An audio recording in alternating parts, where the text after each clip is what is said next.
යටගියදා බරණැස්පුර කසී කියන රටේ දැන්වල බඩු පටවල දෙරදම් කරන ඉතා අසරණ අමුසමියවලක් ඉයක් මේ දෙන්න සමාදානෙන් සමගියෙන් මුදකින් පීඩක් කළා සමදාවත් නිවසේ මේ දෙදෙනා අතර කලකෝලහලකම් අසමයිකම් අඩදබරකම් තිබුණේ ඉතා ගුණවත් පැහැපත් කරුණාවෙන් මේ දෙදෙනා ජීවත් වුණා.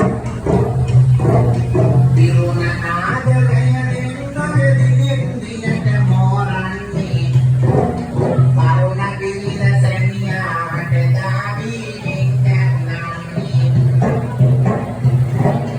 ඉපසු සැමියා තනියම කල්පට වාගෙන යනවා කන්නට මැදිලා සැමියාම තම දිලිඳට ගෙන එනවා මේ කරුණාවන්ත ස්වාමියාට දාවිෙන් ගැප්ගත් තරුණ බිරිඳ නිවස නතර වුණා.